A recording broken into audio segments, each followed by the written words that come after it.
tonight. That's right. I realize that I can tie everything back to conservation, biodiversity, sustainability, ecosystem services.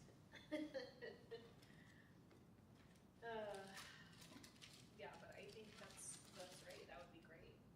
Now, I I'm would gonna ask let the conversation do its thing. tonight.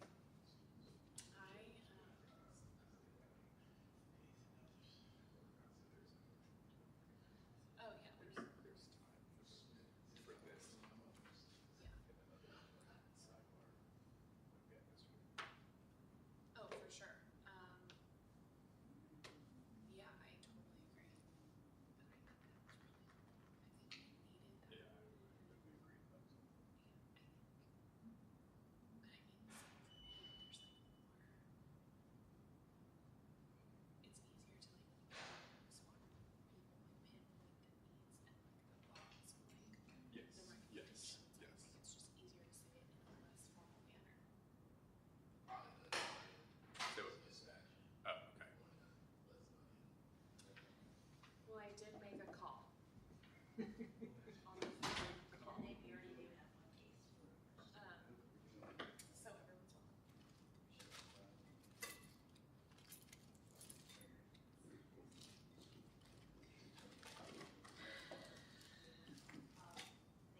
everyone's welcome. No, Next one. I can never go. I'm always. Oh, I know all about this. Yeah, hurry up. Channel 10 Muskie Story.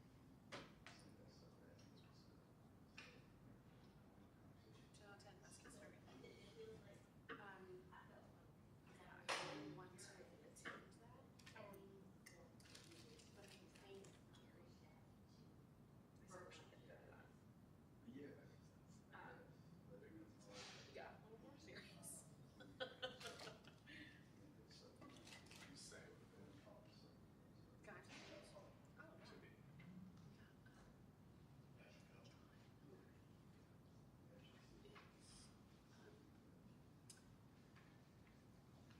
Has done a lot of things. And is doing a lot of things. He's supposed to do saying a lot of things. This is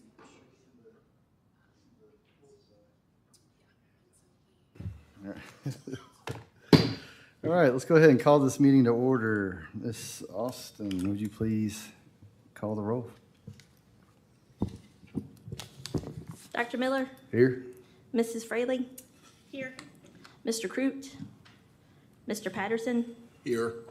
Mrs. O'Connor, Here. Ms. French. Here. Mr. Weiss. All right, thank you very much. Our next item of business, I want to flip this around to do the agenda approval, please, first, and then we'll do the consideration of minutes. So I reckon we need an approval of the agenda with the change to put the approval of the agenda next. Mr. Chairman, I move that we make an adjustment to the agenda so that the agenda approval can come before the consideration of the minutes. Do I hear a second? Second. All those in favor, please say aye. Aye. All right. Do I hear a motion to approve the agenda?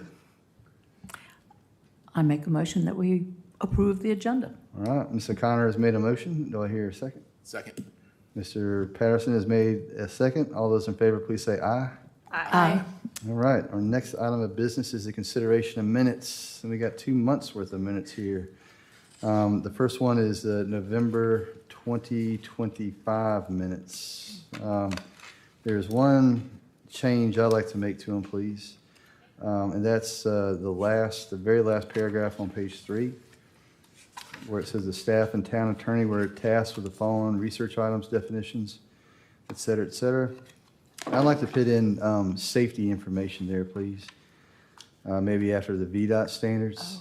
Y'all did a terrific job researching pedestrian accidents and whatnot that were relevant to that discussion. So if we could just indicate to posterity that we were interested in the well-being of our fellow citizens as part of this conversation. Other changes? Just a typo that I found on page 2 of 3. In the, where it says, Mr. Patterson moved to recommend approval of the conditional use permit as requested by the Rosemary Corporation to amend existing conditional use permit by adding an additional 2 mini warehouses, TWO instead of TOO. See, I thought that was like too many, like they're too tiny, you know? Very tiny, tiny ones, micro warehouses. Look at us doing our job. Any other changes? Thank you very much for that catch. Mr. Chairman, with the changes offered, I motion that we approve the November 2025 minutes. Mr. Patterson has made a motion. Do I hear a second? Second. Ms. O'Connor, second. All those in favor, please say aye. Aye. All right. Our next item of business is the review of the January 2026 minutes. Are there any changes to this? Otherwise, very comprehensive, very thorough record of our meeting. Thank you.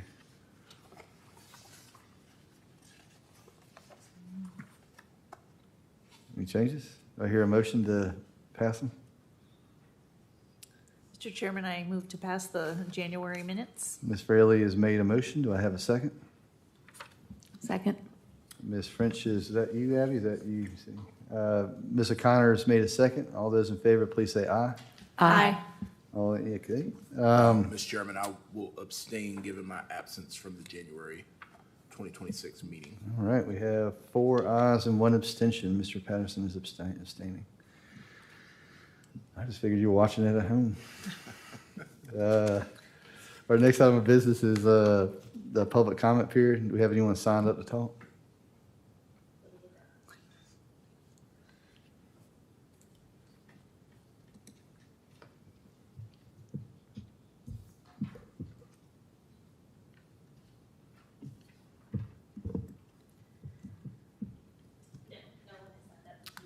All right. Our next item of business is old business, and it's a familiar face, the sidewalk ordinance. And I will begin this by prefacing just some work that's been done since we last met. Ms. Douglas paid very careful attention to our comments. And we met, the staff and I, Ms. Douglas met, in order to just verify that the draft that you have before you, and this is the one from yesterday evening, right? Correct? Made sure it encompassed everything that we had asked for. And it looks a little bit different than the earlier one, but again, it will. I'll let Ms. Douglas or staff kind of address why we don't have kind of a little bit of symmetry between, the A, B, C's, D, and D's below. But I will say that I continue to be grateful for the due diligence of our attorney and our staff. We have all these example ordinances in the packet.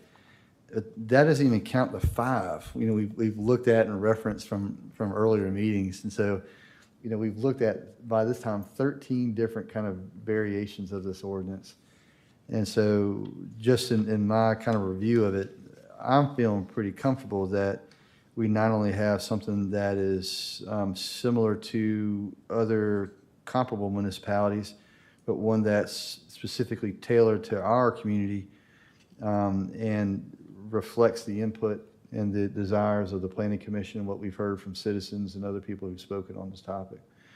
So I'm pretty excited about what we have in front of us now. But I'll turn it over to see if the staff or Ms. Douglas wants to add any additional amplifying information. I'll give a small background, and I'll start with the discussion that the Planning Commission had at its January 21st, 2026 meeting.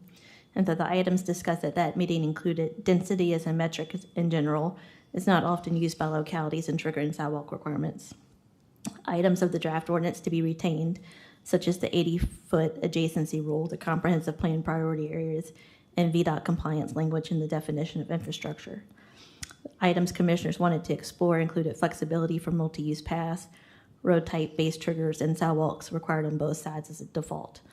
The number of lots threshold is still to be determined, and staff was tasked with providing additional examples of ordinances from other localities.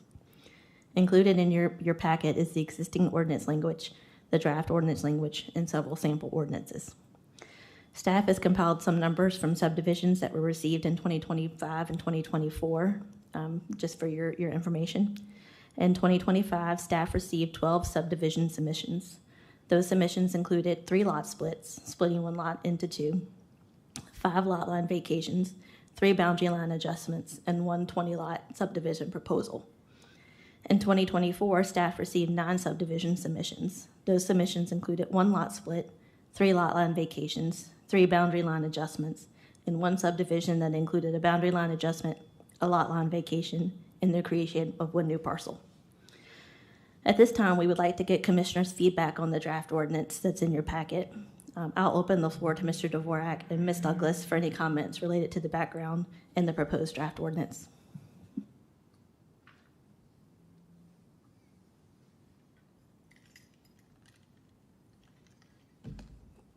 All right, good evening. So on the draft ordinance that we were able to land on last night, we retained that a sidewalk would be required on both sides of the street or right-of-way as a default point, and then to peel back layers from there. Point A, we were able to discuss yesterday in a meeting a number to propose to fill in that hole there. We landed at 15. There was discussion of whether or not we go to 3, which would trigger sidewalks for almost any subdivision beyond a simple lot split. And so I think that that point is still up for conversation this evening if we want to explore that more. This was a pretty benign number based on the historical data we had for the past 2 years. So if we want to pause there and explore that anymore, I think we can, or we can keep rolling on context. Let's keep rolling. Okay, I'm great. creating a list of what we need to discuss. Okay, If that's all right with y'all. Yes. great. So B is that the subdivision requires the installation of new public right-of-way as defined in this chapter. So I think we changed that language from street to right-of-way, which was language that was already existing in the chapter, and we already had a definition for. There was potential for scenarios to arise where a subdivision was happening on, or was being serviced by an existing street, but was receiving or would need continuation of water or sewer that didn't happen in that same right-of-way. So occasionally there are times where a lot is serviced by water or sewer from the rear of the lot or the side, a lot of times based on topography and how gravity works for sewage. So we thought that the right-of-way was a more clear direction to speak to the street itself rather than any other infrastructure. And then the parcel being subdivided is 80 feet or less from an existing public sidewalk. And again, we kept that. That was the minimum lot width for the R1 residential zoning district. The idea there is that a subdivision happening within 80 feet of existing public sidewalk should be required to have a sidewalk, with the assumption that the town is responsible for infill to create the connection between the existing and the new sidewalk. And then we kept a comprehensive plan. I think that we would like to see in the future more detail built into the comprehensive plan on where and maybe how sidewalks show up. For now, there's plenty in there that we can lean on to reference for when they're required.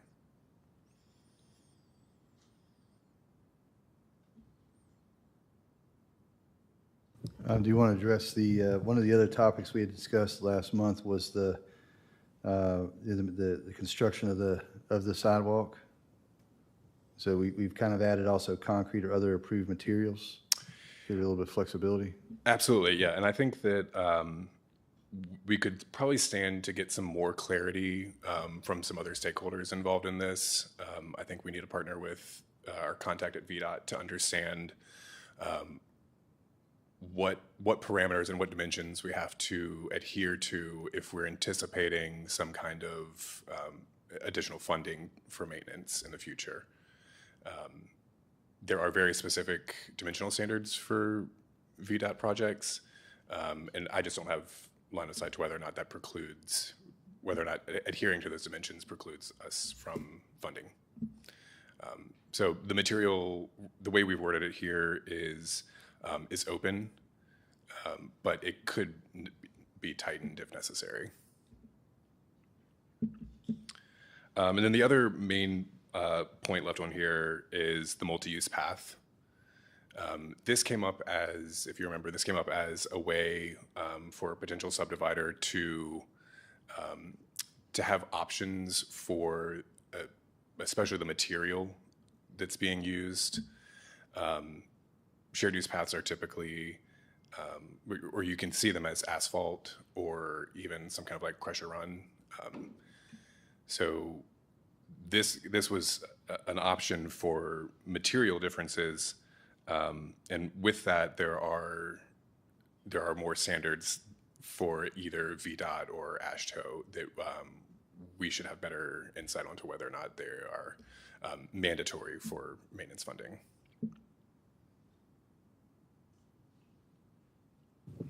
Any questions for Mr. Dvorak? Yeah, Eddie.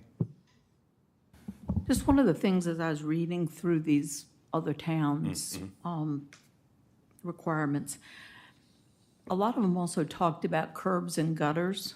Yeah. And I'm wondering, how do the sidewalks and curbs and gutters go together? Because it got me thinking, gee, but you don't usually see a sidewalk on a road where there's no curbs and gutters. So is there some connection we need to make with that? There certainly is a connection made by a lot of other localities, and I think this again goes back to VDOT standards. Some localities prescribe that sidewalks have to happen in concert with curb and gutter. There are ways you can do sidewalk with a ditch. The distance between the sidewalk and the paving has to be a lot greater than either butting up to a back end of a curb or a 3-foot buffer or something like that. So the right of way that's consumed by a ditch and sidewalk is a lot greater. So if we're thinking about cost filters, that's probably not as common for us. And as an example of a subdivision without curbs and gutters is Mr. Lapp's subdivision. Is which Mr. Lapp's is, if you go out to his subdivision that he's building on Lane Street, Okay. it is ditch and then sidewalk. Okay. If you wanted to put your eyes on what something like that would look like. Yeah, I was just trying to,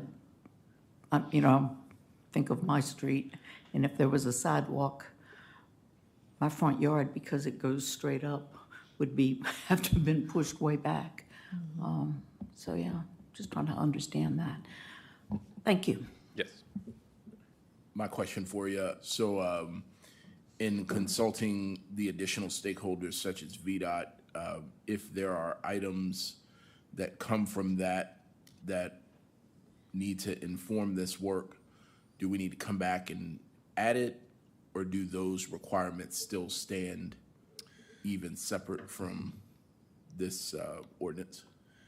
So depending on maybe the breadth or depth of the requirements, they could be added into the language that's existing here with a similar structure, or they could be referenced if it's all, especially if it's all contained within one source. Maybe it might be easy to reference that source in the ordinance.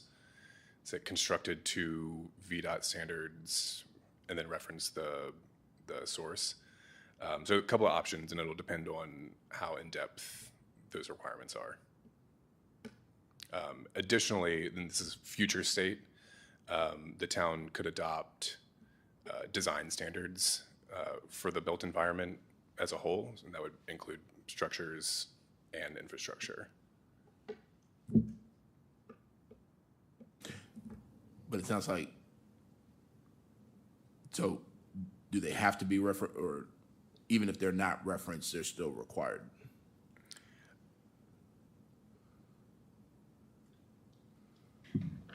I would think that the way we have this ordinance written, we meet the minimum requirements Okay. of VDOT.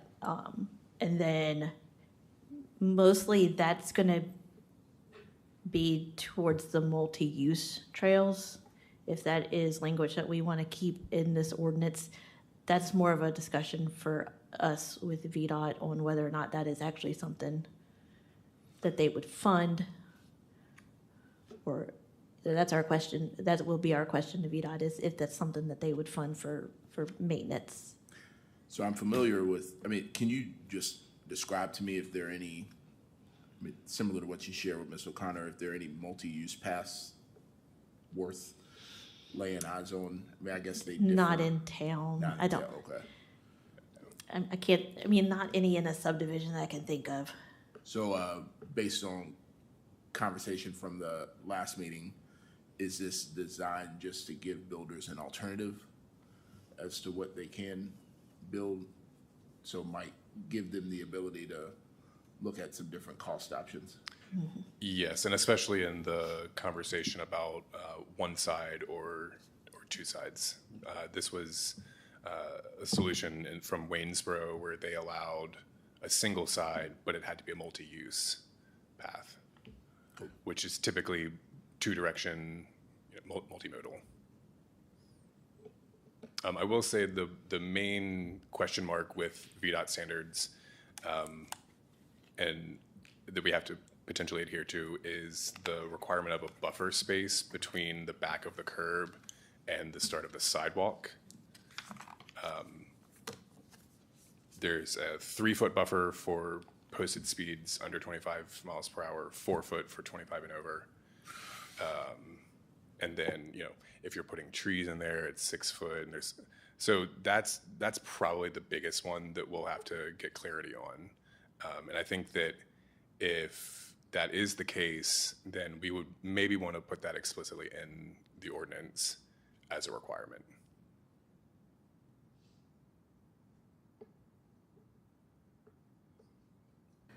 If there were a subdivision where lots were only on one side of the street, like there's nothing on the other side, is there anything in this language that would still require them to have a sidewalk on both sides of the street? So that's something that came up just this evening while we were looking at this. Right now, it could be interpreted the way it's written that subdivision fronting on one side of a street, an existing street, would be required to install sidewalks on both sides of that right-of-way.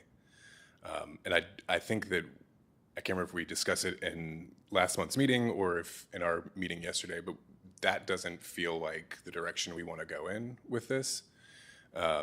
So I think creating a distinction between new versus existing would be the way to introduce one side versus both sides. Because new and existing is where we're going to see the differences between those two.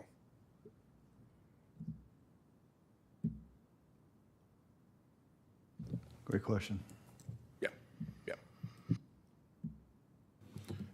So let me hear that right. So you're saying that the desire might be, so both sides if it's new?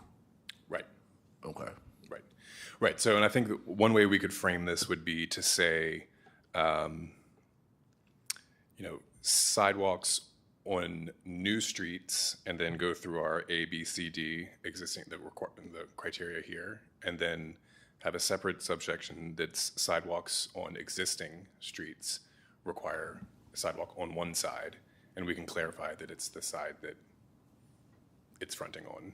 But couldn't you still have a new subdivision go in on an existing, or on any street, but on a new street, I guess is what I'm gonna say, and one side is no houses. Maybe one side is a nature preserve or something like that. It wouldn't make sense to have to put a sidewalk there if it wasn't land owned by the subdivider. I think if they're creating new right-of-way that's being dedicated to the town, we would want to see sidewalks on both sides, whether it's fronting in front of a home or if it's connecting, even if it's a wooded strip there, there's probably a point A and point B on either end of that wooded area. But what if the subdivider doesn't own the land on the other side of the street, even though he's putting the street in? I mean, is that a possibility? Maybe that's not even a possibility. It is, But but the right-of-way would come out of the land that's being subdivided. Okay, So they have, Gotcha. they have control over how much of their property that's being subdivided is turned into right-of-way. okay, that makes sense. Yeah. Okay. I also think that that would be a good use for the multi-use path in that specific, I think that would be a good use of, and a good reason why the multi-use path would be a good option to include, because that allows for just one right-of-way, basically, where you wouldn't have it on both sides of the street, it would just be on one. So I think that provides some flexibility for developers. Would it also be a possibility to just add a couple of words saying like, when lots are being subdivided on both sides of the street versus lots being subdivided on only one side of the street?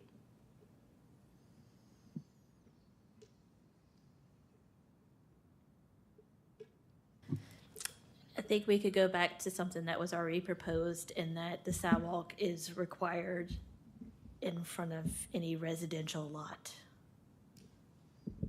Yeah, we did that, we proposed that language a couple drafts times, ago, yeah. I think, where we had that in there, and I don't remember if council didn't like that, but I don't think that's bad language to include, but I think based on what you guys are clearly saying, that the mandatory minimum or the assumption would be that it's on both sides of the street.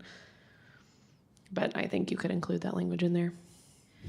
I think what I'm getting is that you want to see sidewalks on both sides of the street, but you also want to see sidewalks in front of any residential building lot. Oh, I was saying that if there's only dwellings on one side of the street and there's nothing on the other side, I personally wouldn't put a sidewalk on that other side, is what I was personally saying. I think a question too at that point is if you have, would you rather have a pathway, like a multi-use path, which would be a certain, I think 10 foot. minimum of 10 feet, which would allow people to go both ways, or would you rather just have a 5-foot sidewalk on one side of the street? That's something you guys ought to consider as well. Personally, I'd opt for just a sidewalk on one side of the street. That's what I would go for. Robert, you're saying that there's a possibility we could add a new subsection, like a new number 2 or a new number 3, that would maybe account, like for the old and new, that would address Ms. French's? No, I think that hypothetical situation is a little different and wouldn't necessarily be satisfied by making the distinction between new streets and existing streets. Because to her point, someone could create a new right-of-way within a subdivided property and only develop one side of it. And the way it's written currently is that both sides of the right-of-way would be required to have sidewalks, even though one side has no development on it. So it sounds like this is a topic for discussion that we need to loop back to and address. Yeah. Okay, good. Other questions, Mr. Warren? Well, I was just going to point out something else that I noticed in, I think, 4 of the other towns. They had some kind of town council may waive the requirements, or what the exceptions would be that could be granted, and does that make sense to just put a little something in there that, this isn't set in stone?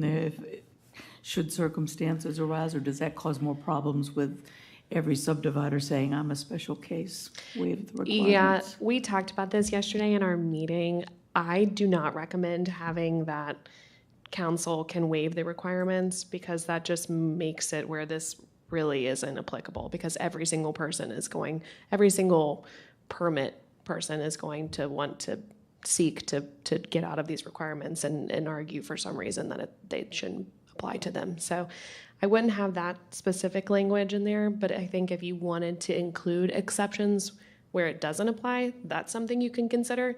But I would recommend that they be pretty specific about when they wouldn't apply, because you don't want to have to make a decision each and every time.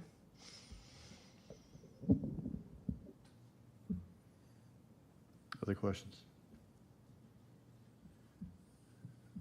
Ms. Douglas, do you have any amplifying information about the changes that you made in the rationale behind some of these?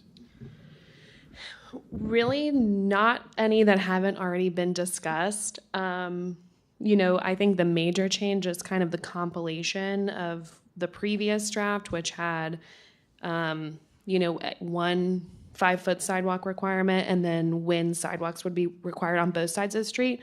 We compiled those together to make the most sense. Otherwise, the multi-use path, I think, would be a great option. It seems like a good alternative, and it doesn't have to meet those sidewalk requirements. Now, we probably need to have some, if we don't already have some set guidelines on what, other than the minimum feet of what they would be required to be, I would assume. But I think that provides a good alternative for having one side of the street and not having maybe such strict like VDOT standards if that ever comes up. So I think that is a good alternative. But everything else has been pretty much covered. Any questions for Ms. Douglas? Thank you all very much. Thank you. Okay. Fellow commissioners. Go ahead. No, you might be going there. So I have a list of 4 topics that we brought up that, or have been mentioned as topics of discussion. The first is, are we comfortable with the recommended number of lots being divided, 15? The second is, do we need to add, or would we like to add in reference to VDOT standards? Or are we comfortable now with this kind of meeting these minimum standards and waiting to hear back from, conversations from VDOT? The third thing is, this came to mind about the multi-use path in terms of, what, is that language clear to everybody, since that's a new thing that we haven't yet seen?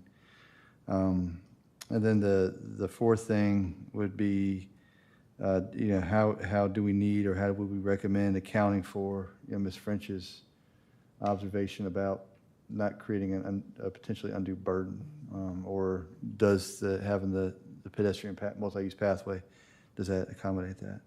So those are the 4 I have. Are there other ones that we want to discuss?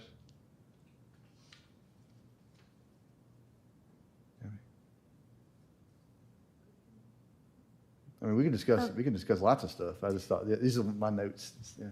Well, I feel like this will be just a quick little thing, but there was at least one of these examples, and I think I saw it on the VDOT requirements as well, that talks about like proximity to schools, which I like a lot. Is there any space in town where a subdivision could be built in close proximity to a school or potential for a school site?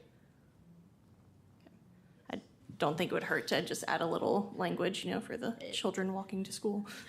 There are areas that would be located near a school, if you're talking about like a K through 12 school, and not a daycare.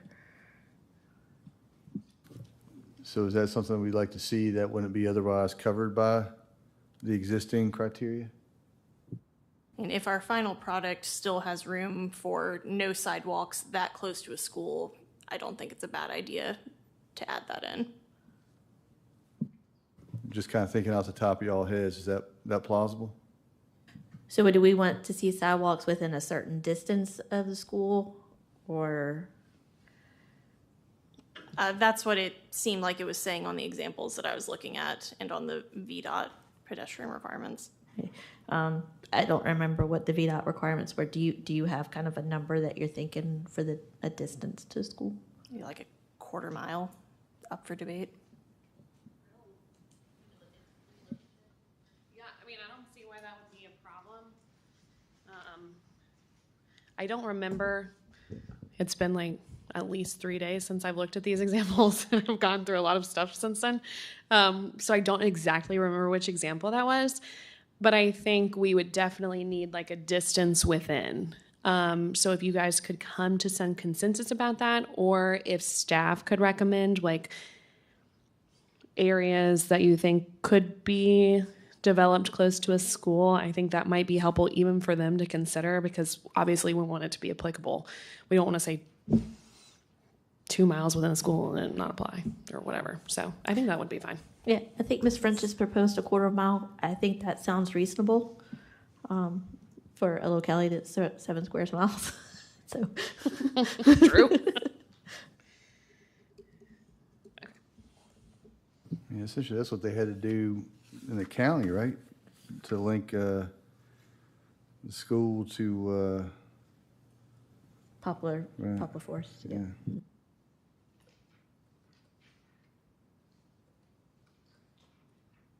If anyone's looking for it, the example was in Petersburg, and it was half mile of existing or planned school site. I So, think I'd probably be curious to see what type of developments are we talking about, just to kind of make sure it makes sense. Would you maybe like just to see a map that shows the location of a school zone That'd be fine. and what's a quarter mile around Yeah. that school zone? I mean, essentially, we're talking about Fuqua unless we, I mean, I guess daycares wouldn't count as schools, would they? Well, I mean, I guess you're not going, kids ain't walking to daycare.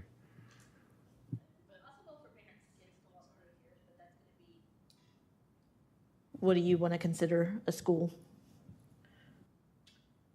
I don't know if we've got that defined.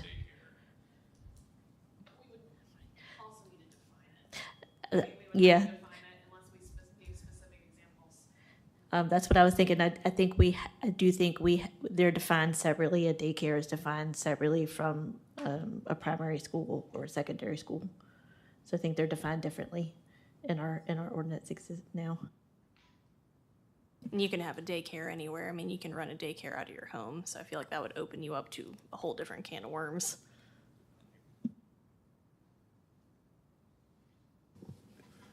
Is everybody comfortable with Yeah, I that mean, criteria about 1/4 mile? Yes. so that would be the requirement to have a sidewalk. Yes, yes. So it would be like, it would be just another requirement to have, I guess, sidewalks on both sides of the street. That would be one of the criteria if you Yeah. met this criteria. So if you develop within a quarter mile of a school, that's one of the criteria that you would have to have a sidewalk on both sides of the street. I mean, No, go ahead. I guess for me, it just kind of gets to the question of, I don't want to continue to do things that are over burdensome, but I guess if we put it there, then that discussion will just kind of come forth when we move to vote on it. Ms. Fraley? I think the quarter mile, especially given the size of the town, I think that's reasonable. Especially if we're looking at, sort of the intent of the comprehensive plan and making things more pedestrian friendly. I think a school is a nice low hanging fruit that everyone would, pretty much agree that we need to safeguard safety of children. So perhaps not, within, for university purposes, but K through 12, I think is important to add. I'd argue probably the layout and walkability of the Fuqua campus differs a bit from the layout and the walkability of the Prince Edward campus. And so when I think about the possibility of subdivisions that might be built in that area, that's the thing for me that when we kind of see the map of the possibilities of where these could be built, that probably helped me just kind of personally decide if that's a necessary thing. Also, too, just knowing that layout of Fuqua campus might shift and evolve, so. Yeah, I would say we have defined educational facility, primary / secondary.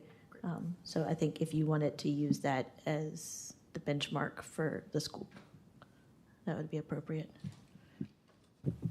Okay, will it help if if it's possible, just to bring up, the Google map of Farmville and just kind of, use the distance indicator on there now just to get a sense of what quarter mile looks like from Fuqua? Can we do that?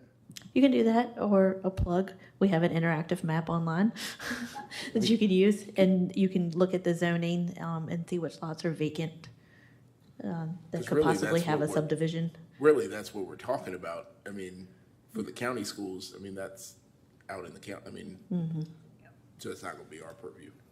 But can you do it right now? Can you bring it up on the computer? I could, if you want to give me a minute while y'all discuss other things. Would y'all like that? All right, yes, please. Okay. So while she's doing that, are there other kind of topics we want to add to the discussion list based on our reviews of the other ordinances from other municipalities? Okay. So let's take a look then at the number of new lots created. The number of new lots created, 1A. So with the proposed subdivision requires the construction of 15 or more lots. Are we comfortable with that number? Not to be difficult, I'm sorry, but basing it just on the number of lots still just doesn't make a whole lot of sense to me. So, I mean, we looked at all these examples. There was only one that talked about number of lots, and there were several that based it on zoning or on size of the lot. And that just makes a lot more sense to me, just because, like I said before, I mean, 15 lots, it could vary wildly based on how spread out they are, how big the lots are, et cetera. I had the same thought about that. I mean, 15 lots with, one-family homes, quarter-acre lots, yeah, I could see sidewalks. But I'd like to also, if it was multifamily homes, and maybe there were 5 lots, I would think sidewalks might be good for there too. So it's kind of gets to that, whether it's by the different zoning area or something, it just makes more sense to me to not have one number for everything. Mr. Dvorak, can you refresh our memory why y'all recommend going with lots versus the zoning or the lot size? I think that was this body that preferred number of lots. Originally, we were aspiring to density. Y'all had recommended lot size. Ms. Douglas pursued density. We found out it wasn't going to work. Y'all had recommended the number of lots. You, in particular, said we're getting away from those metrics, but then we ended up saying, let's look at the number of lots. Yep. I think that it was an ease of review process, especially given the low frequency of subdivision applications that we experience, and the low frequency, but also the low number of lots that we're seeing. It was an easy indicator if we're seeing 5 or 10 or 20 to know whether or not they were. I mean, we can absolutely entertain doing it based on residential zoning district or including the commercial zoning districts in there as well.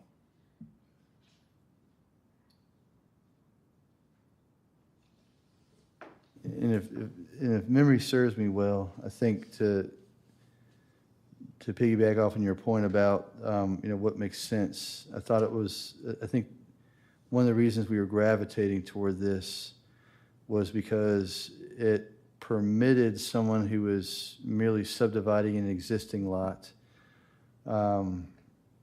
that didn't have sidewalks around it. It would prevent people kind of being obliged, like to do something kind of straightforward and simple, building sidewalks to nowhere, i.e. there wouldn't be sidewalks on either side.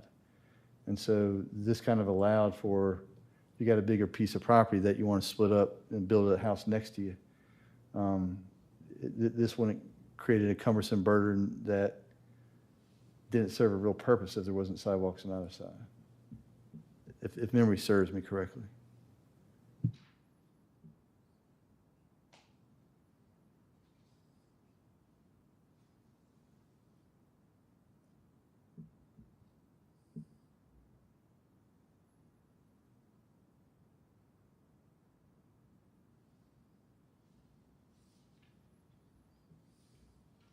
I'm going to chime in if I can.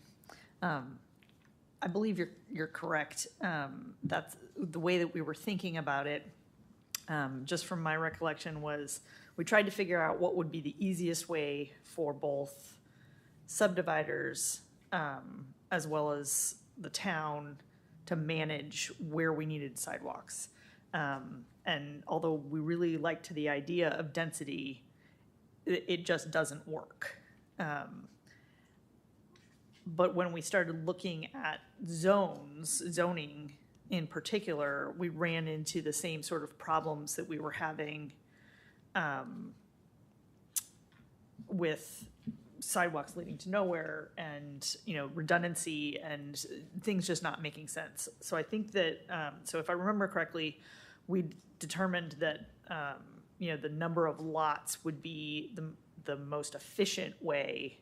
It's not perfect, but I don't think anything is. But it would be the most efficient way to determine, sort of where the guardrails were going to be to start out with.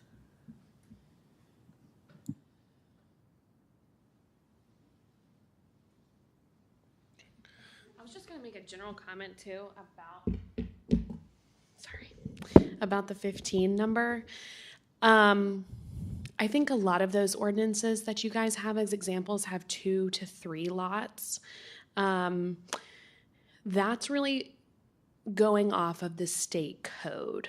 They have that 3 lot kind of minimum, or that's their number, or that's their suggestion. But I think when we talked about it yesterday, that 15 lot requirement would be a bit more, it would be less burdensome on the amount of subdivisions, and it would be less burdensome on developers and the amount of subdivisions we have here. Because I think even when we talked about those numbers, and I think you read them tonight, the biggest subdivision we have seen in the last 3 years was 20. 2 years. 2 years Yeah. was 20 lots, and the least was 3, Yes, yeah. I think. So the state code is that when a subdivision is considered anytime you create 3 lots, Right, 3 or more. 3 or more. Yeah. So that 15 number, that's where we landed on, because we thought that would be a good number for the town based on the last 2 years. Now, I do also agree that I think it's just one factor to be considered, and it's easy to kind of determine. It's an easy applicator. And I think when you have subdivisions within different residential districts, sidewalks might be required anyways, just based on the different standards. So that might encompass that regardless. So just wanted to provide some clarification on that 15 number, because I don't think we did that previously, or if we did, I forgot.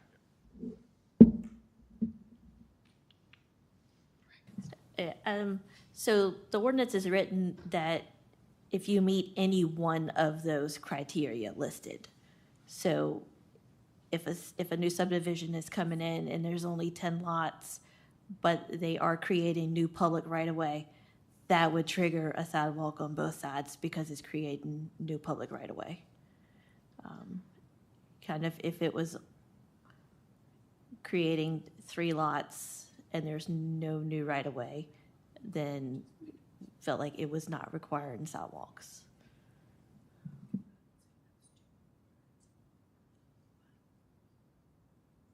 So if I'm hearing you correctly, I think even if it's less than 10 lots being, like 15 lots being created, like it's probably going, sidewalks are going to be put in there probably as a consequence of some of these other criteria.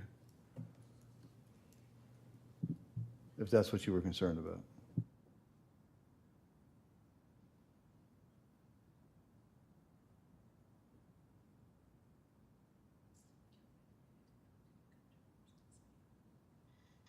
I feel like for me, so one of the examples I really liked was the Blacksburg one, and it talks about like required on both sides in all zones except for like RR1 and RR2, and Ashland was the same way with RR1. And I like that they did it by zoning, and then they had a secondary factor of size, and it was one was like quarter acre versus over a quarter acre, and one was about road frontage. And I kind of liked that, where you have the first factor of zoning, but even within, like, if we did R1, if your lots are still too small, you still have to have the sidewalk. I kind of like that idea.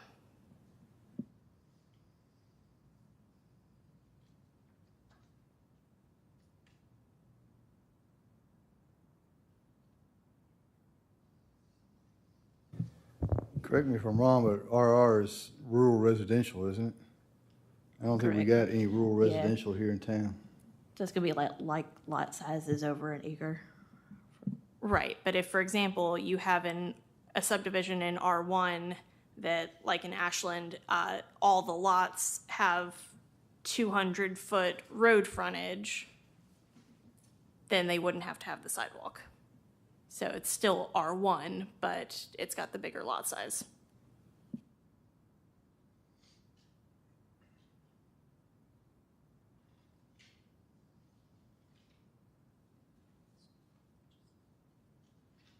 Which one was that one again? So the first one's Ashland, that's with the 200-foot road frontage. And then in Blacksburg, it's about like required on one side for lots that are smaller than a quarter acre, both sides for lots, or I'm sorry, one side for greater than a quarter acre, both sides for less than a quarter acre. But I personally like the road frontage a little better.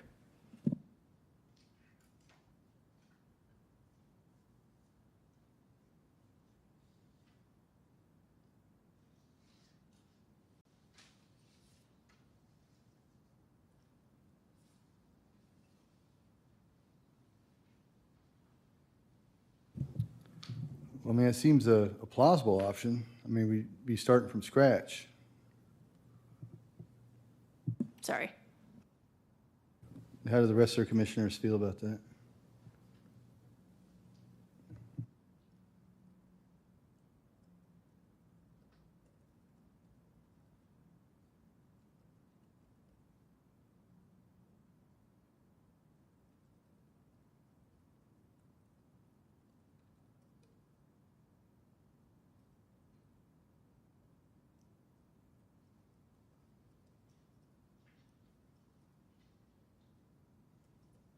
Well, let's sit with that for a second.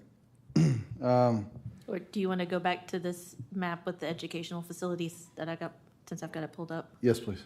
Okay. So here where the cursor is the upper school at Fuqua. Over here would be the lower school.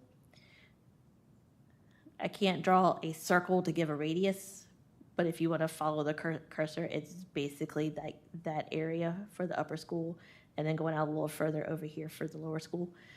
So most of your area is going to be R2 or R3. This parcel right here is a possibility of something being subdivided to create single-family homes. Or as R2 can be duplexes as well. And then you've got a couple of lots over here that have the possibility of being subdivided. I'd say, most of this, like Longwood Avenue, already has sidewalks and is pretty much subdivided. And over here around Putney Street and Winston Street and Church Street, those areas are pretty developed as well. So there might be a handful of parcels in there that could be developed. I don't think you'd be talking about a lot of developments that you would affect by requiring sidewalks within this quarter-mile radius.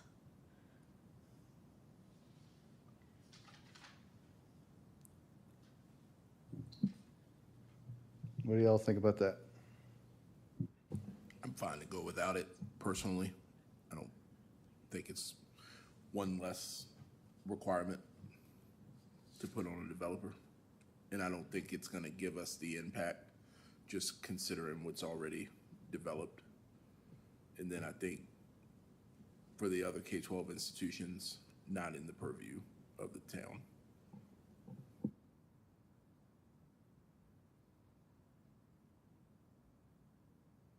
What about y'all? I'd personally put it in just for, future use. Who knows what's going to happen in the future, but it doesn't hurt my feelings if we leave it out. Abby? Mr. Connor, what do you think? I was just going to say, from the areas that Ashley pointed out to us that were possibilities of having some subdivision, they'll probably meet one of these other requirements where they have like being within 80 feet of another sidewalk, that kind of thing. So it may be a moot point. Is that what you're thinking? So I would think the one on Longwood Avenue would be adjacent to a sidewalk. So we could conceivably get additional sidewalks coming down Barber Street because it is adjacent. I'm not sure if it was on Putney Street or Winston or Church that those do not have sidewalks. So probably would not get sidewalks over there unless we had this added it to the ordinance. Ms. Fairley, what are your thoughts? I'm still in favor of doing the quarter mile and adding it in. Yeah, I think there's enough of a possibility that we've got subdivisions that will go in there at some point in the future, that I'd sort of rather be safe than sorry that it didn't go in.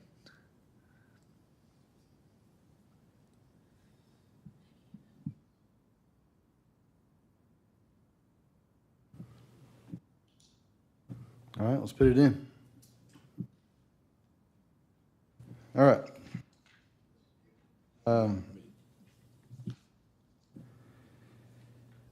So let's come back to this new lot versus rethinking the criteria.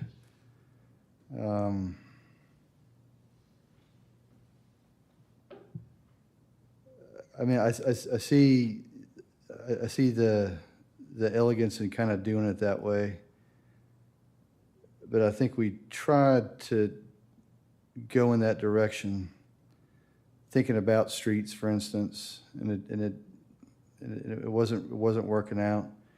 And I think we have something in front of us that accommodates the stipulations and the circumstances that we can imagine. I've been encouraging us to try to do it right versus do it quick. I worry if we go back and start thinking about, by district, we're going to have a 1, 2, 3, 4, 5, given all the other kind of qualifications that we're starting to imagine here. And we're going to get something that's cumbersome to interpret and to apply, is my kind of gut instinct at the moment. But I'm happy to be convinced otherwise.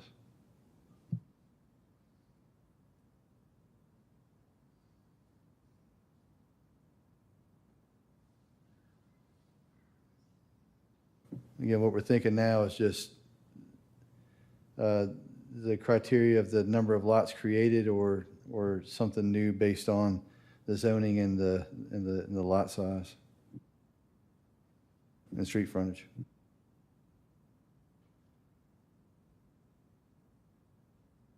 I don't think it has to be all that cumbersome. I mean, you could just change it to where what you have currently is for like R2 and up, for example, and then for R1,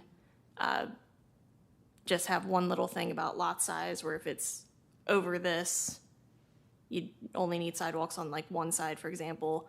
If it's under this, then you go back to the both sides requirement.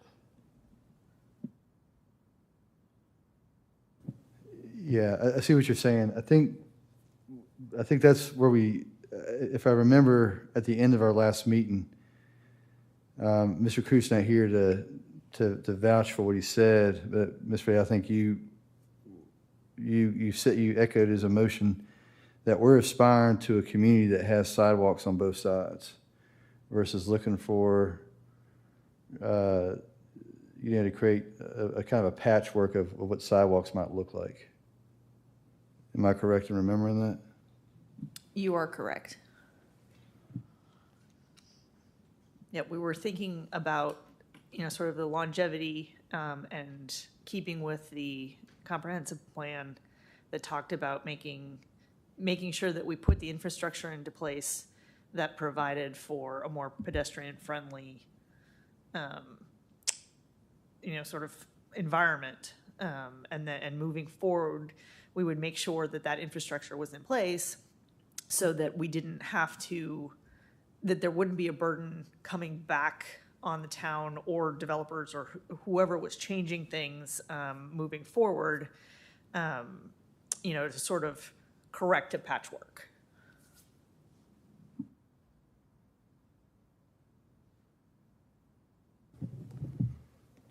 Mr. Patterson, you got any ideas on this? Ms. O'Connor? Well, as you pointed out, I'm kind of saying, like, if it doesn't meet A, then it's going to get picked up in B, C, or D, probably, so.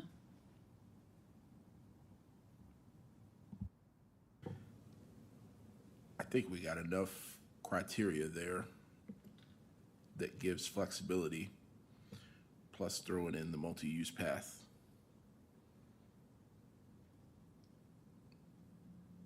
Where it kind of fits me as is.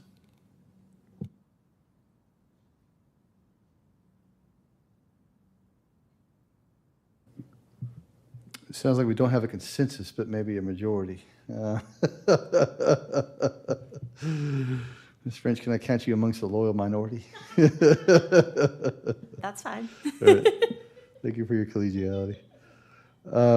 So let's, if we're going to move forward with the number of construction of lots, how do we feel about that 15 number?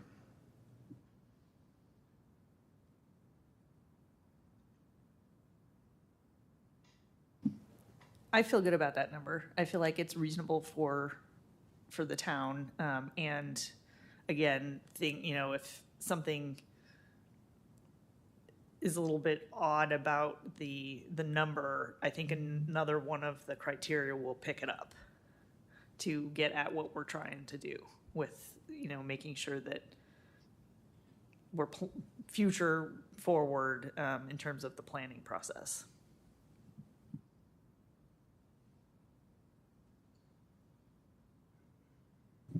Other perspectives?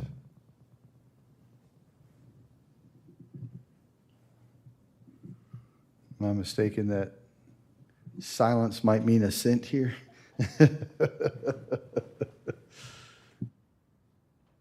I'm It's just comfortable really with that hard to number. say. I mean, I really have to conceptualize, is 15 the right number is just hard. I don't know. But it makes sense if 20 is the biggest request that we've had recently, then, being at the higher end makes sense.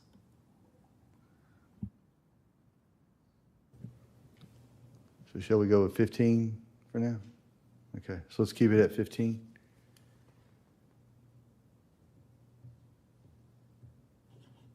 Okay. All right.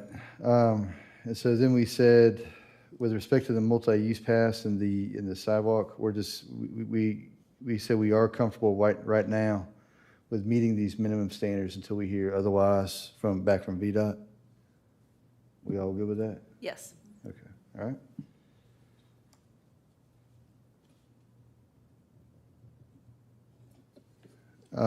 One thing about the other with the multi-use path, I just want to make sure is if everyone's comfortable with the clarity of what would trigger this. So a multi-use path may be constructed on one side of the street in lieu of sidewalks.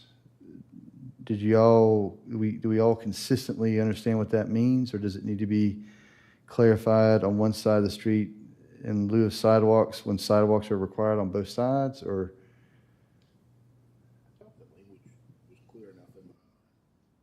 The language was clear enough in my mind, and I think staff in conversation with the permit applicants can give more description as to what that multi-use path means.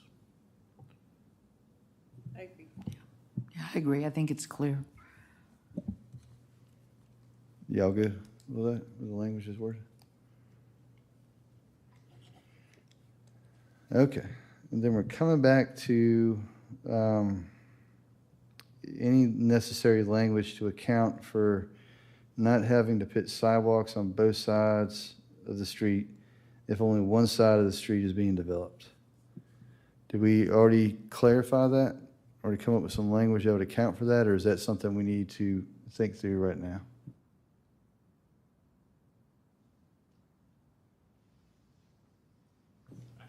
Are we good?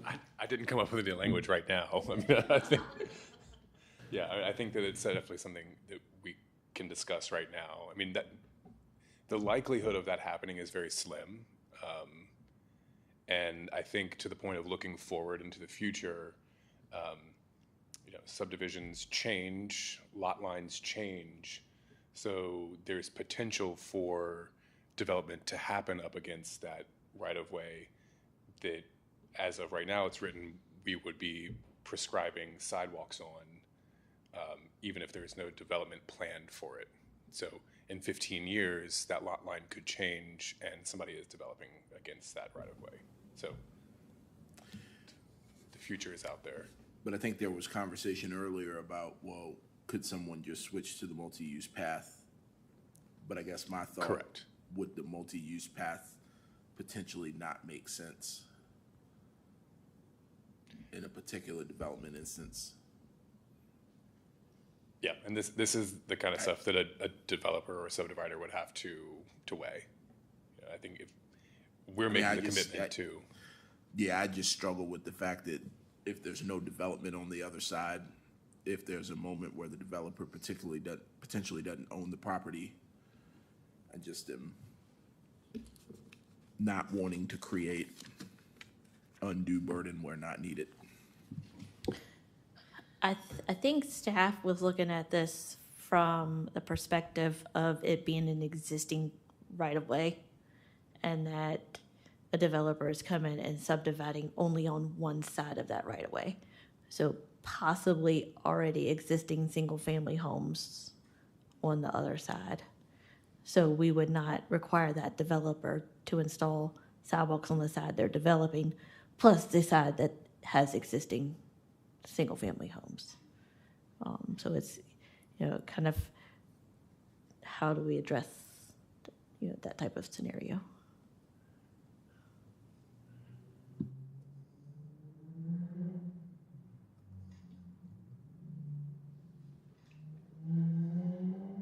Do you have any recommendations off the top of your head?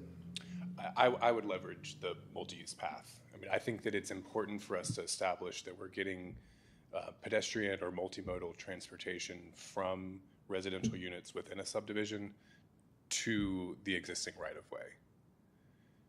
I think it's extremely important. Otherwise, we're anticipating people walking on the paved road.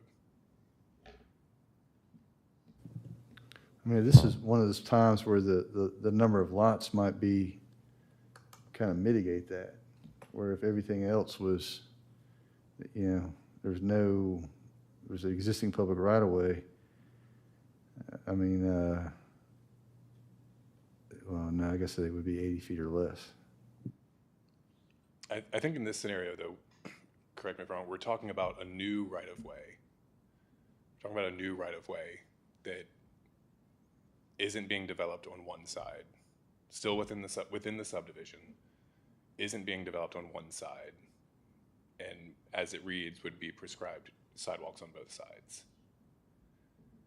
So to eliminate that double sidewalk that isn't servicing directly, it could still be connecting points deeper into the subdivision to the existing right-of-way at the entrance, but maybe isn't connecting anything or isn't servicing anything directly in front of it. The option would be a multi-use path.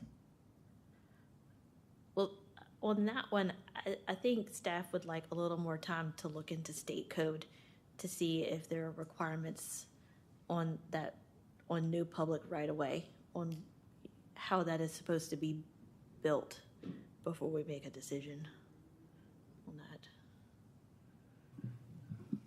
What do y'all think about that? Well, I do think, I mean, clearly we need to look at the code and see if there is anything, because let's not contravene that.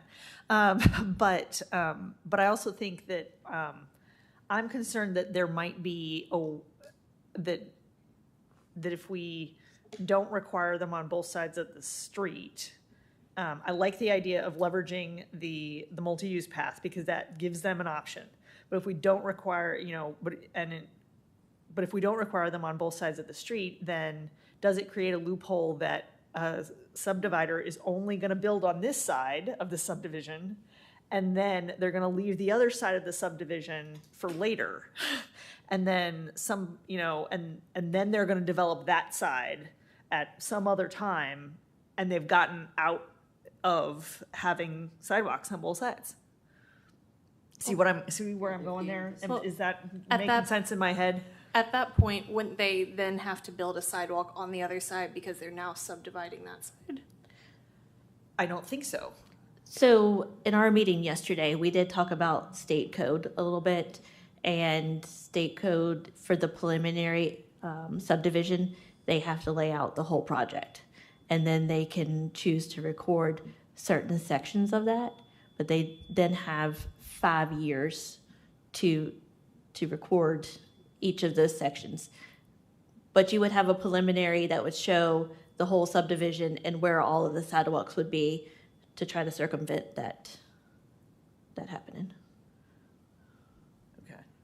Okay, yeah, I just want to make sure that we're not creating an avenue to move around it. So to yeah. kind of, sorry, I don't know who's talking.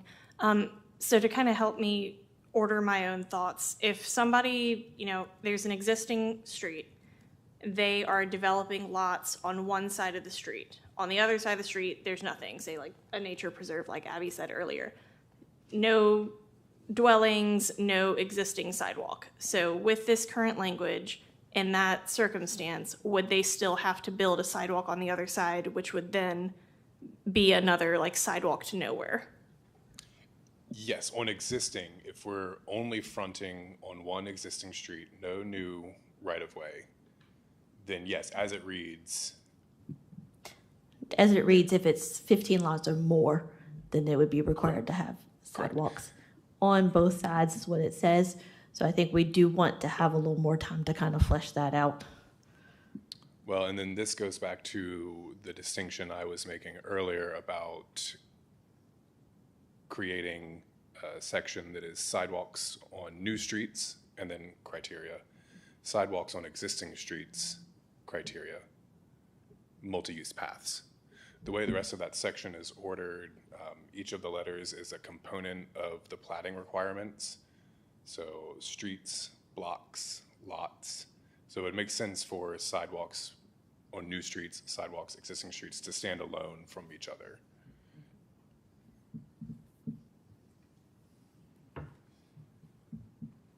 And the criteria could be the same for each of them with that only, the new versus existing being the only distinction. 1 versus 2.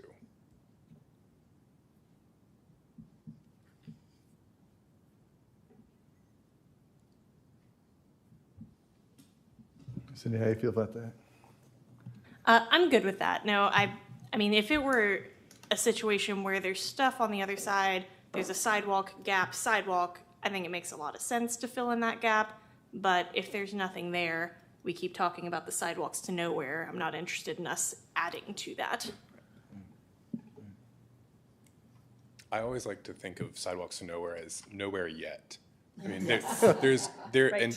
and this is long-range planning. Like, we're thinking decades in the future. So anticipating some infill, whether it's on our dime or, you know, the homeowner. I think it's important to, it could be. I just kind of figure at that point, then it's whoever's doing that, that's now their responsibility to fill that gap, is I guess how I think about it. Yep. So if I'm hearing the consensus of the group, we welcome some suggested language from staff that takes into account whether or not code says we have to be mindful of something, but then either some language that, right, discourages what you're referring to happening, but that also might include adding another section that speaks to the old and new, the new and existing streets. Is that what it sounds like we're interested in?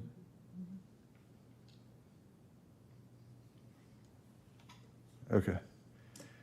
All right, so those are the topics I have. What are the things that we'd like to discuss? What other things kind of come to mind do we see?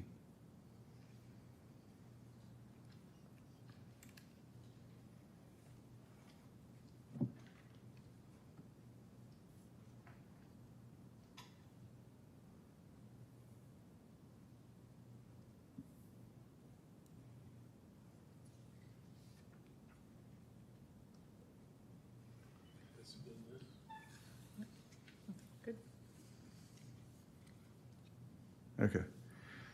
So to sum up things, it sounds like in terms of what we know we want to add now is we want to add some criteria about proximity to a school within 1/4 mile. We would like to add some language that is TBD that addresses the new and existing streets. And that also might accommodate the preventing the unnecessary building of sidewalks on one side of a street. But we also might need to do something different, acknowledging that. We good so far? Ms. Douglas, we good? Yeah. Okay. And then I think we're waiting for 2 additional things from staff. One is, what does code say about sidewalks in terms of the right-of-way? Respecting that the one side, existing street, new street, am I correct? So that's an informational need?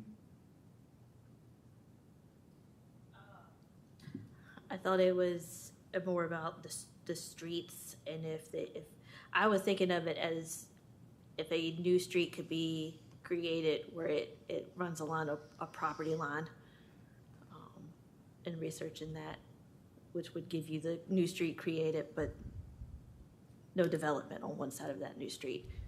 So that was an item that I was going to look into. You have a better grasp on how to describe that on your keyword term search.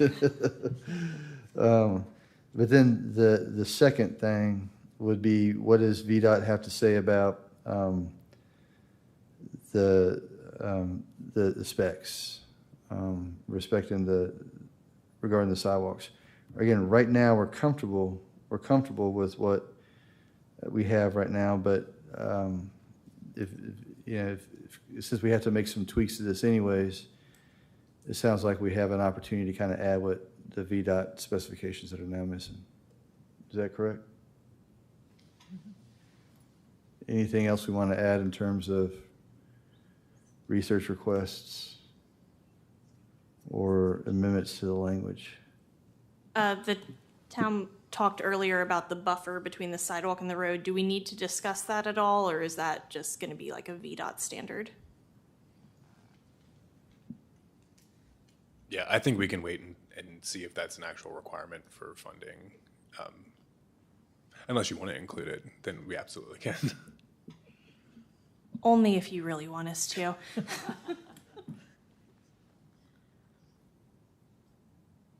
Okay, so we got 2 revisions, 2 informational requests. That might inform those revisions. Everybody good? All right. Well, thank you again for the excellent, thoughtful, patient conversation. Our next item of business is, well, I guess there's one more piece of old business. Maybe it qualifies for new business. Ms. Austin, do you have an update or kind of a plan, a way ahead with the rest of the comp plan review process? I'm going to get to that under staff updates, if you want to wait. All right, any other old business? Next item of business is new business. We don't have any. Now, the next item of business is staff updates. Okay, so the next scheduled planning commission meeting is Wednesday, March 18th. On this day, we're also going to have a joint session with the town council before the planning commission like we did in January. We will be discussing the 2 chapters of the comprehensive plan, community facilities, and land use. So kind of like we did with the last joint session, staff is going to make some technical changes, updates to the comprehensive plans, updating our maps, taking out some language that we know is outdated. But this would be the opportunity for planning commission and town council to introduce the ideas that you have, the big scale ideas that you have that fall into these 2 categories. So this would be your opportunity to talk about data centers. Land use, do you want to see different housing styles? This would be the time for planning commission to put those ideas in front of both boards to get feedback. What sections are we going to be taking a look at? Community facilities and land use. You say community Facilities, facility, land use. yes, sir.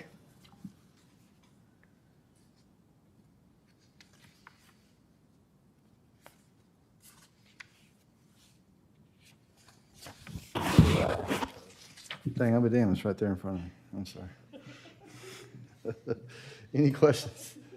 Any questions? All right, any other staff updates? All right, other business, other comments? Well, thank you again, everybody, for a wonderful evening of land use and planning. Do I hear a motion to adjourn? So moved. Mr. Patterson's moved. Do I hear a second? Second. Mr. Connor seconded. All those in favor, please say aye. Aye. Aye. All right. Have a wonderful evening. Thank you very much. The meeting's adjourned.